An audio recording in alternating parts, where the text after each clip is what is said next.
With whatever. I'm an open book. Okay, cool. Well, welcome to the Project Plum podcast. Yay, I'm so excited. I've been so excited. I know. I'm so excited to talk to you. Like, I've gotten so many diverse stories, and it's amazing. But did you want to, introduce yourself a little bit? Yeah. My name is Sarah, for all of you guys. Sarah Smith. I don't know how I would describe myself. I guess, I kind of have I wear a lot of different hats. My biggest thing is I love to go to partner with different ministries or different churches, and I help them with worship leading, and I provide kind of that for people. My husband and I run a little house church out of our home, so it's really really low key, and it's just for whoever wants to come and just experience Jesus and get closer to him. It's really chill. We just eat food and love each other. I love that. That's awesome. Yeah, and then I also write music, and so I released my first little music project this past summer, and that was a really really crazy journey.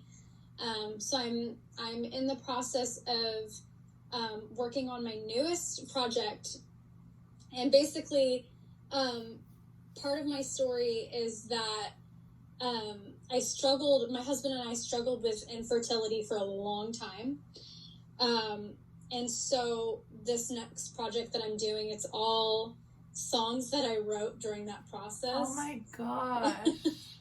Yeah. I bet that was so hard. Oh my God. It was horrible. I mean, it was horrible. And healing. But you know what? It really made me and my husband learn how to get through things and be okay. How to be content in all things. And so it was hard, but it was I don't know, for example, we were told, by multiple doctors, because he has a fertility issue, and then I also have a fertility issue. Oh my gosh. Yeah. So it was super rare, and most of the women that I had talked to that struggled with fertility, they just have PCOS, and they just change their diet, and it's not a big deal. For us, it was I felt like I wasn't just asking for one miracle, I was asking for two, because it was both my husband and I, and it just was not working. And so we were told by multiple doctors that it would never happen. And so when you're faced with okay, this lifelong dream that I've always wanted, and my husband, oh my gosh, always wanted, is kind of taken away from you, you have to be okay, this is the situation I'm presented with, so how can I still find the joy and the peace in it? Does that make sense? 100%. Yeah. And it's hard. It's so hard to face that trauma and try to find joy and peace, because at first I want to go at the beginning of your journey too, but yes. I know I was very angry at God at first, and I sat on my patio and I was literally just bawling my eyes out right after I had my own miscarriage, and then I was screaming at God, why would you let this happen to me? And it was very hard to face that and then find my way back to Jesus and find my way back to love and peace and happiness and find joy in this other child, and I never will get to know that other child that I lost, and that in itself brought me anger and pain. And so I could only imagine with the infertility journey, but I wanted to go to the beginning and kind of so did you guys immediately try right after getting married, or how did you find out about this? We waited, and that's the thing with fertility is I always tell women go to the doctor and check before, even men, check before you start trying, because it's good to know before because you don't know until you know, Mm-hmm. like, you know, and so it took us like 2 years to be like, okay, there's an issue and we need to figure it out. And then it took us another year to figure out, oh, it's not just me, it's my husband as well. Oh my God. You know what I'm saying? And so Yeah. half the battle of infertility is just knowing there's an issue and what the issue is. So true, yeah. And so we didn't try at first, but, you know, we, after we had started trying, it took us a long time to figure out what the problem was. And so it was really hard. And we went to, you know, multiple doctors and they say multiple things. And then it was just one of those things where the doctor told us basically that IVF would be our only option. And people know that usually costs like $10,000. Yeah. You know, sometimes even more than that. Yeah, that's crazy. Yeah, and how devastating would it have been to go through that process? Because my friend, she went through that process and she, you know, paid thousands of dollars and it didn't work. So could you imagine like going through that? So, but we kind of were like, you know, if this was the cards that were dealt to us, then we're just going to adopt a bunch of kids and we're going to turn it into something beautiful. You know what I'm saying? That. Yeah. Yeah. But, the cool part, and the God thing was, so we were told by our fertility doctor, we went to a fertility specialist, that it was pretty much impossible. Right. And, we went home that night and my husband never cries. I can count probably the amount of times on my hand that I've ever seen my husband cry. He's just not like that. Mm-hmm. Other than me, I cry like every other day. Yes, yeah. It's the same with my husband and I. Yeah. And so, you know, it's just seeing my husband after we came home from the fertility specialist, he just like crumbled. And, you know, just all that. And my mom and my dad, I called them and they paid for us to go and spend like a weekend at the beach just to like kind of grieve and get our emotions in order. And then as soon as we came back, I took a pregnancy test and I was pregnant. Oh so that whole time I was pregnant. Oh my gosh. Isn't that hilarious? That is wild. And so you're grieving the fact that you can never have babies, and meanwhile you have a baby inside of you.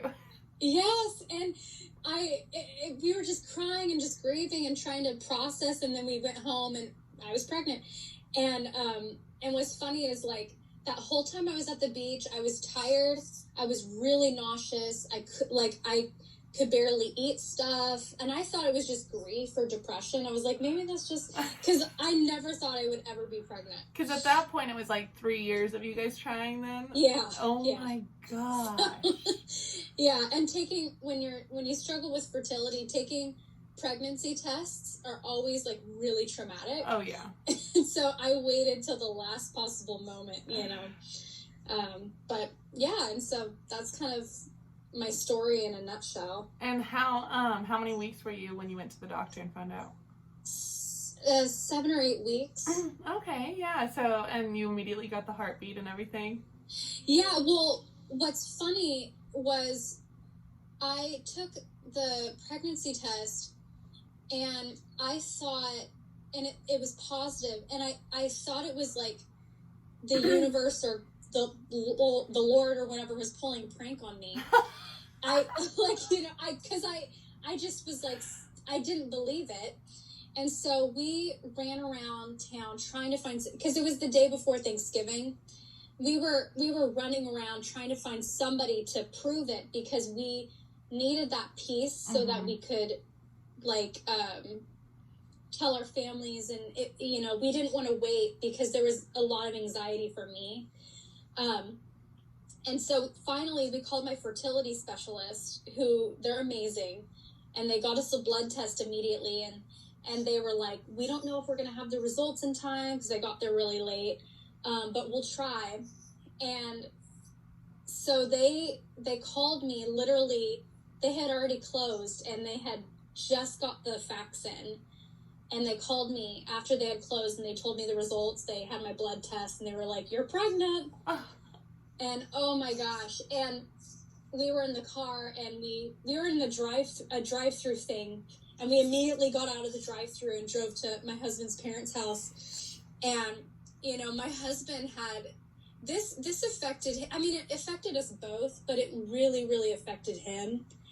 And the whole time on our way over to his parents' house, he just like was crying, and he said that he felt like all his grief and all of his pain was just being like released. Like he felt like he could finally breathe. Oh my gosh. And he was like, "Oh my God," you know. And what's amazing is like this is not just a miracle of like, you know, we're having a baby, which is incredible, but we can be around babies again. We can enjoy it. Like my niece was just born. I can enjoy that, you know, instead of feeling the grief.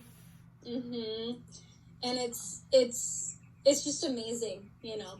Yeah, I don't think a lot of people realize until they're in that situation how much it affects you when you are around babies or pregnant women and you can't get pregnant. And it's like, and especially to have it both of you guys. I mean, I know normally the person who can't get pregnant oftentimes blames themselves, and so both of you are sitting there taking the blame, and that's just so hard on your relationship and yourselves. And I'm just, it's awesome that you guys are on the other side of it and can experience that joy, finally. Yeah, and I feel like I can help other people process it a little bit and understand, and it was like the hardest thing ever, but I'm really grateful because I think my husband and I were really good at supporting each other in that process. And so I'm grateful for that, you know. But it was hard. And how many weeks are you? I am 25 weeks. So you're over the halfway mark, and over the viability scale. So how good are you feeling? Oh my God. Well, you know, it's what's funny is I didn't fully accept my pregnancy until I was 12 weeks. Like I would tell, like we kept it a secret for a long time, but I would tell my family, and then immediately I would be like, but it, you know, don't get too excited because I don't know if it's going to last or whatever. Cause it was just a protective thing. Mm-hmm. And when I went in, cause we did an ultrasound at 8 weeks at my fertility specialist just to make sure everything was okay, because it was such a miracle.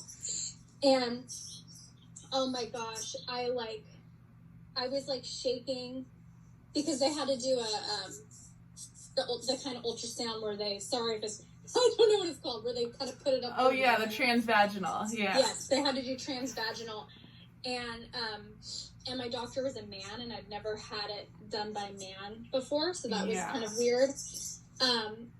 But I was like shaking getting my clothes off, like, because I was so nervous that there was something wrong. Like, I just felt like there was something wrong. And so, I was like shaking and crying, and then the doctor like saw everything. We heard the heartbeat, and he was like, everything looks normal, everything's fine. And I felt like I could finally breathe, but it took me a long time to fully accept, like, hey, nothing bad's gonna happen here. And it's was your husband as hesitant, or did he kind of just, you said he was crying immediately and like embracing it immediately, right? So that was kind of like a difference. Yeah. I think he didn't struggle as much as I did in accepting it. I think because I was just in such disbelief that was in my body, because I never felt like it was going to happen like that. But that's just, we're so different. He's just like, yeah, you're pregnant. And it's, you know, but but now I'm just like, yeah, whatever. Yeah, at 25 weeks, yeah, definitely. You kind of just accept it at that point. Exactly. Do you know whether you're having a boy or a girl? I'm having a boy, which is amazing. And his name is going to be Oliver. Oh, I love that name. I know. That We're is so cute. excited. And I wanted to ask about your music and infertility as well. Oh, yes. And how long into your infertility journey were you when you created your album, or did you kind of just create it during the entire? I kind of created it during the entire thing, and I don't know, because I just write all the time, but a lot of it is just it's trying to. A lot of the music is trying to process grief and trying to process, okay, God, you love me and you're all powerful, but you're not giving me what I want or what I think that I need. So if that makes sense. Yeah. Like you're all powerful and you love me and you're good, but where are you in this process? Because you know what I'm saying? And so I think I definitely wrote my music for out of infertility, but I feel like a lot of the songs, most of the songs will help anybody kind of reconcile, you go through bad things that you want the Lord to fix, but he doesn't. And anything, and like a death of a family member or all the bad things that happen in life, Financial crisis, like anything, like. Yeah, and so that's kind of what it is. And there's one song that is I think it's my favorite, but it's specifically about infertility, and I really hope that it helps women. But it's about, basically, it's called Wait For You, and I wrote it for my unborn child, and it's basically just saying, I want you to be here with me, but you're not here yet. I know the Lord promised me a child, so I'm just going to wait for you. But it's hard and scary, kind of that. And it's probably my favorite song because it's so raw, because when I wrote it, it took me a long time to write it. I could feel it in my heart and my spirit, but it took me a long time to get it out on paper because it was so emotional for me. And after I finished writing it, I recorded it on my little phone, whatever, and my keyboard. And I sent it to my husband. He was in a separate room, and he listened to it, and then we just cried together. Oh my God. And he always tells me, he's like, that's the most beautiful song I've ever heard. He always sings it. And is it currently out then? No, I'm working on it. Okay. It takes me a long time to get into that process. So, yeah. Well, I'm excited to hear it. I'm working on it right now. And now we're pregnant. That's a lot to handle. Yes. Oh, I know. But I'm excited to hear it. Yay. And I wanted to ask, though, about not only your IVF process, but you said you were planning on adopting if you didn't, couldn't have babies. So do you still plan on adopting now that you are pregnant, or? Yeah, absolutely. That was always a dream of mine. I have 3 adopted brothers, and so I've just always kind of grown up with that. And that's always been a dream of mine. So we plan the next child we have, whenever Oliver is 2 or 3, we'll probably adopt next. And yeah. And your brothers are still in your life then, I assume? Mm-hmm. So yeah. When did they kind of join your family? Larry, one of my brothers, Larry, he joined when he was 3, and then my other brother joined when he was 4, and then I have another brother that joined when he was 10. What happened was, and this is just, my mom is the most amazing person in the world, and she's a principal, and so my brother Tim was a student at her school, and I can't remember what happened. I think he was gonna move schools or something because the foster family he was at was gonna kick him out or something. And my mom like met with him in her office and was like, well, do you want me to be your mom? Like, just come home with me. Oh my gosh. I know, it's crazy. And so Tim was like, well, I have another brother, Matt. Like, can he come? And so they both came to our family. And we were always raised, my parents always raised us to expect that. So it was very fast, and they just were like, these are your brothers now. And they're going to be in our family. So did you immediately embrace them, or was it kind of a slow process? I did. I think just because it's my personality.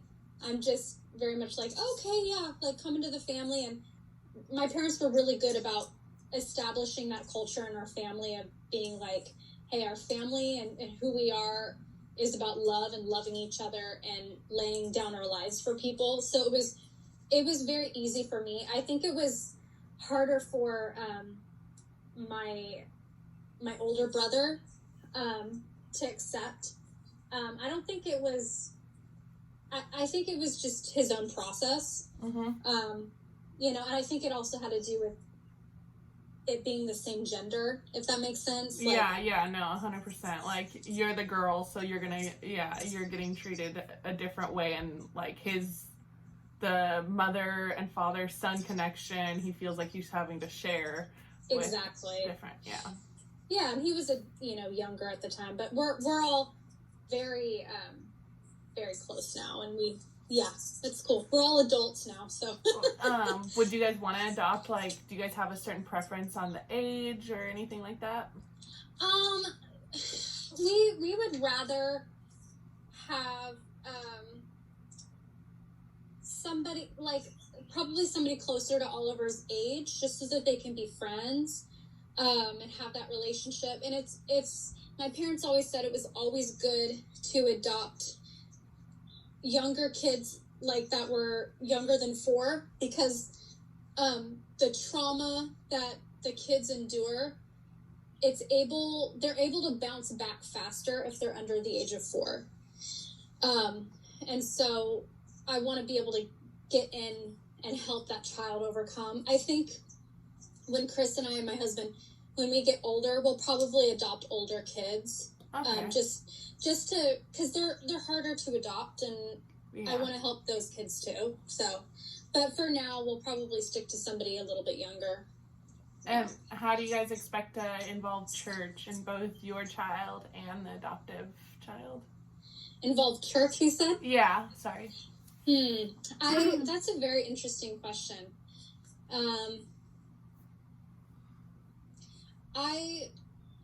I want church to be about community and to be about authenticity and serving and loving people. And I want my kids to be around that, if that makes sense. And 100%. I don't want it to be a religious obligation. I want it to be a way of life and something that has a lot of joy and peace and laughter with it. And I think the most important thing for me to instill in our kids is that intimate, deep connection with God. And where they feel his love and they can have conversations with him and have that intimacy.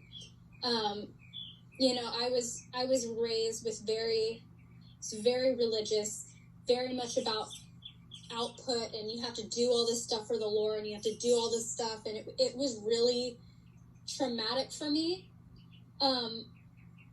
I to this day I'm still in therapy about it, because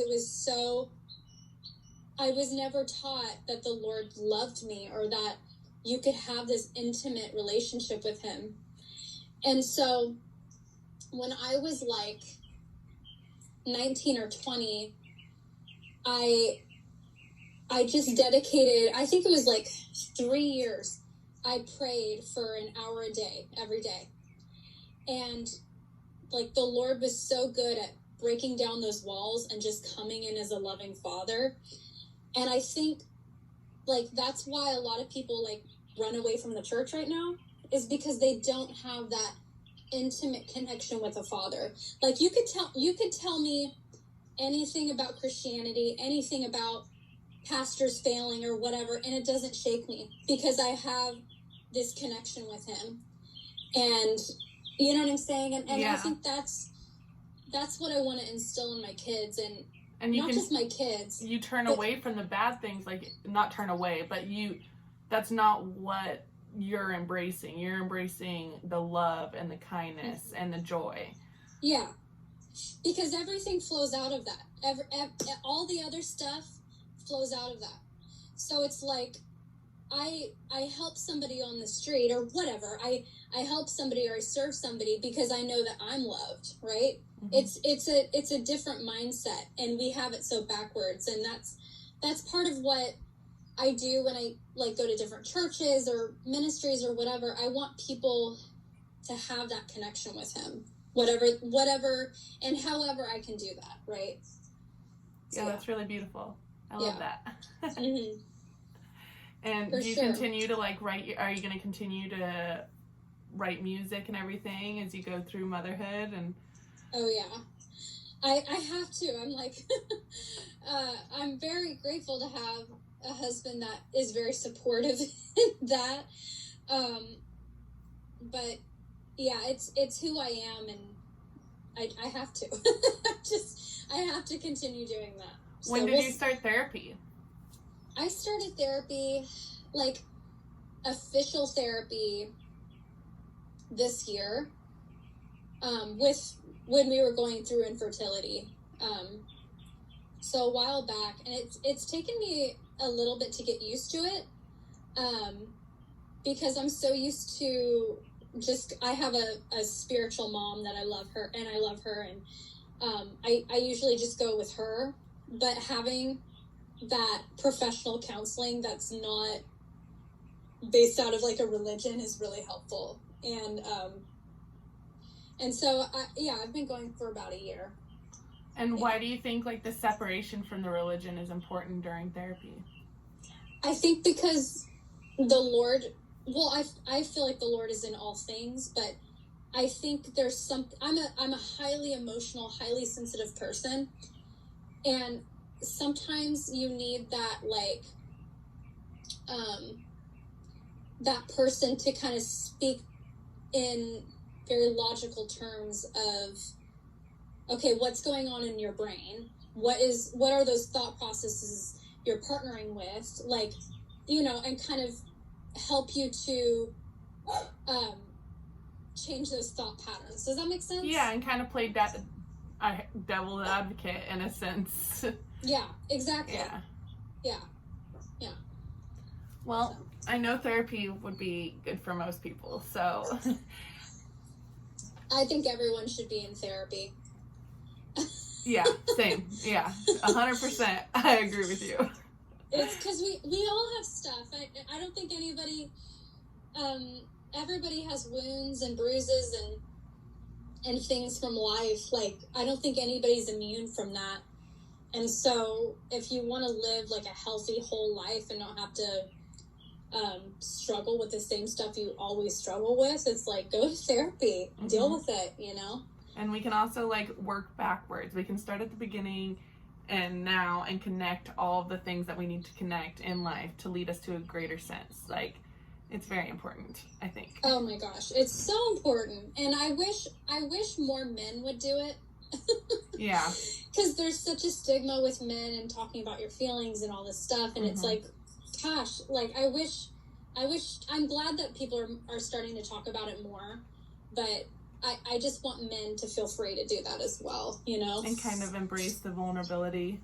Yeah. Yeah, absolutely. Yeah. I think that's important. And do you know the gender of your baby? Boy. Oh, well, that's perfect. Are you gonna kind of instill that in your baby, kind of to embrace his emotions and? Yeah, and this is kind of, I don't know how popular this is, but I know it's not really popular in like Christian circles, but I really want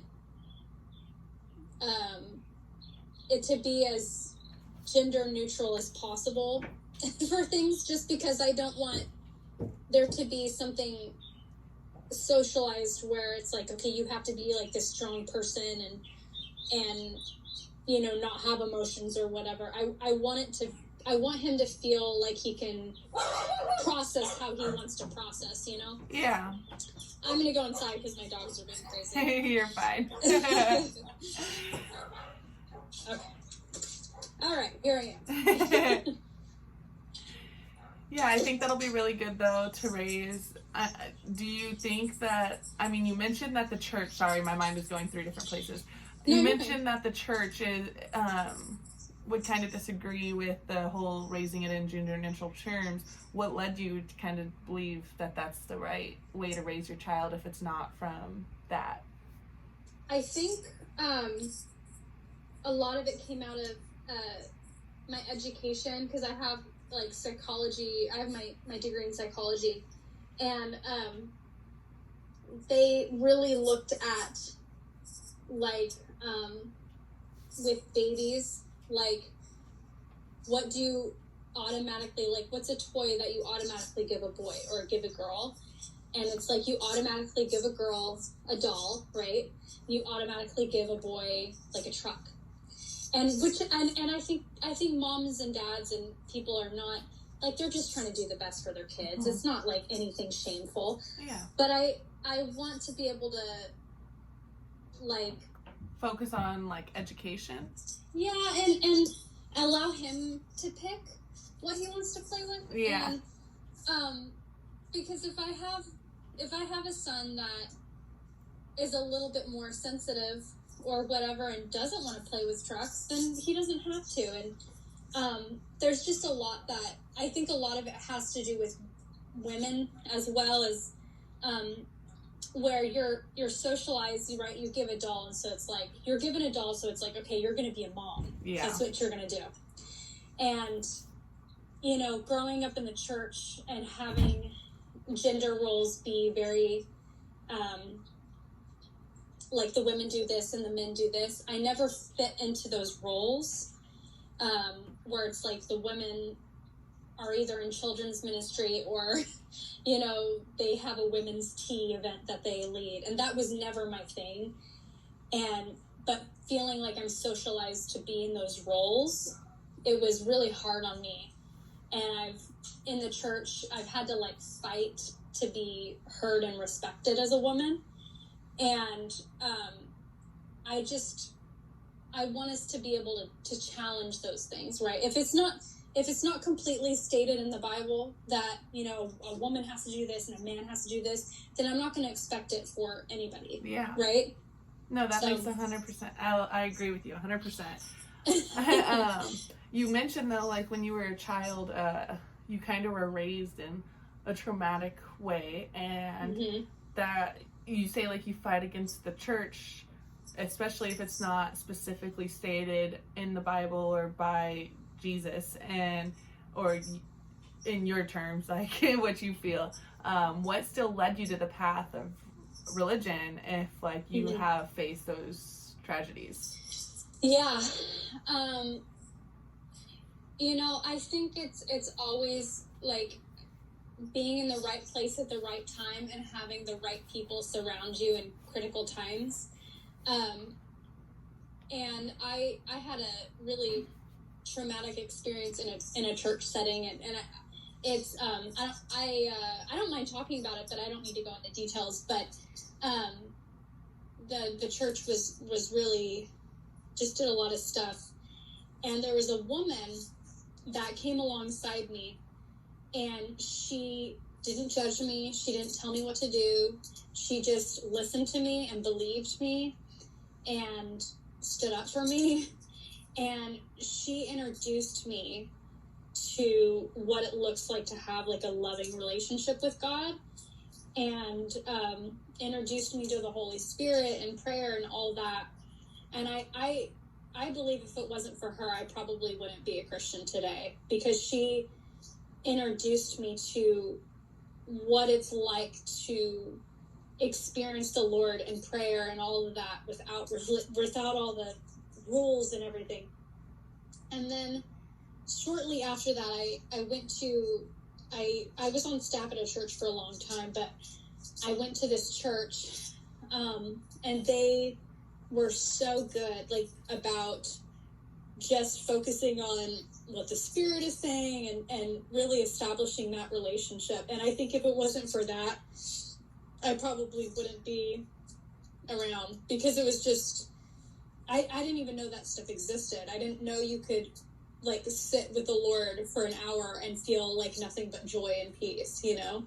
Yeah. So there was kind of always that, like, obligation to be, like, a worker for Jesus instead of, like, the love and joy and a friend of Jesus. Absolutely. And, you know, and it wasn't until I got older that I realized how, like, traumatic's not the right word, but damaging that is, because we're created to be people that are loved and people that are secure in that, and we're created to be free. And so when we have these teachings of, like, you got to do this and you're not doing enough, and you got to work hard and whatever for the Lord, and make sure you're reaching the world for Jesus, and this crazy stressful thing, if you're raised in that, and, like, you know, it can be very stressful if you're not also taught the love, right? Yeah, because I feel like at that point you're not making the active choice to choose Jesus. You know, like, right. You're then, like, just told what to do and told what to feel, and that was not Jesus's purpose. Like, Jesus' purpose was to, like, guide you, to let you free, to, like, choose your own choices, and he was going to love you regardless of the choices you made, but you had the right to make those choices. And like, in that kind of environment, I feel like the choice is stripped away from you. Absolutely. And you're made to be, you have to be like a perfect robot version of what the church wants you to be. And I think church people honestly are just doing what they think is right. I don't think some people are, but for the most part, I don't think people are being outwardly harsh for no reason. I think they're just trying to do what they were taught. Yeah. Right? It's a cycle. And so part of me and my husband and I, we want to break that cycle and be like, okay, no, we're not doing this, and this isn't how Jesus loves people, so we're going to do it a different way.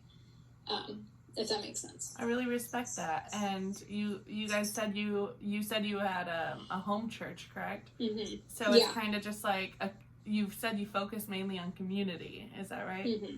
Oh yeah, it all comes because if you think about church, you sit for a couple hours and then you go home, and there's not